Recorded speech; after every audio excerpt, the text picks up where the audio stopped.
At 59, the tragedy of Mike Tyson is beyond any single moment, scandal, or fight. It is the story of a man whose life has swung between extremes with the violence of one of his uppercuts. Tyson has long been a figure larger than boxing itself, an emblem of ferocity, vulnerability, chaos, and resilience. To speak of tragedy in his case is not to declare his life ruined, nor to deny his achievements or his growth, but to acknowledge the weight of the journey, the talent that was exploited, the pain that was ignored, the choices that derailed him, and the redemption that never quite outran the shadows following close behind. By the time Tyson was a teenager, he was already familiar with loss. He grew up in neighborhoods where danger was constant, where survival required postures of aggression, and where childhood was something only other kids seemed to have. His introduction to boxing under Cus D'Amato was not just a career path. It was a refuge and a rebirth. D'Amato saw raw potential in the angry boy and crafted him into a disciplined, terrifyingly efficient fighter. Tyson's early rise, the youngest heavyweight champion in history, felt like destiny. But embedded in that meteoric ascent was the first thread of tragedy. He was learning to knock out men, not to navigate life. When D'Amato died, Tyson lost the one person who acted as a stabilizing force and father figure. Fame rushed in to fill the void, accompanied by money, manipulation, and predators in suits who saw him as a payday rather than a person. The world watched a young man who could destroy any opponent in the ring yet seemed helpless outside of it. The chaos of his personal life, his legal issues, and the conviction that would define him for years illustrated the uncomfortable truth that great physical power does nothing to protect someone from emotional, psychological, and systemic vulnerabilities.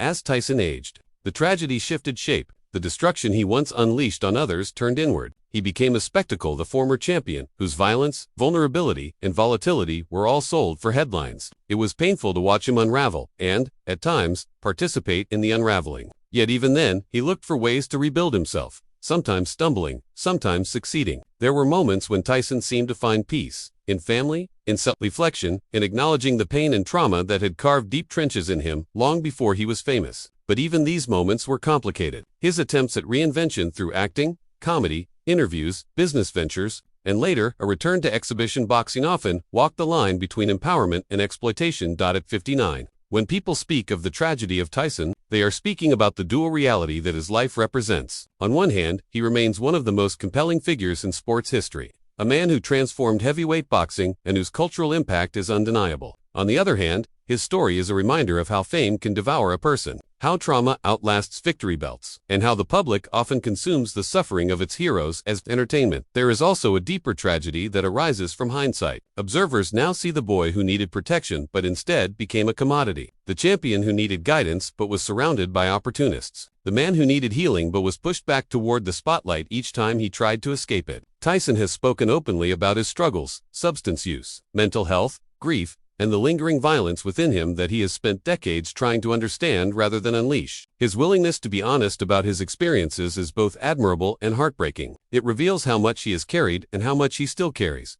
And yet, Tyson is not a figure defined solely by sorrow. Part of what makes his story powerful is that it resists collapse into a single narrative. His life has contained tragedy, yes, but also survival, humor, unexpected tenderness, and reinvention. At 59, he stands as a symbol of contradictions, a man forged by brutality who now speaks often about compassion, a former world champion who remains uncertain about his own strength, a cultural icon who still seems to be searching for himself. The tragedy of Mike Tyson is not that he fell, it is that his falls were so public, so profitable for others, and so intertwined with the parts of him that never had a chance to grow before the world was watching. But the enduring truth is that his story is still being written, and as long as he continues to confront his past and redefine his future, the tragedy of Mike Tyson is also a testament to the complexity of being human.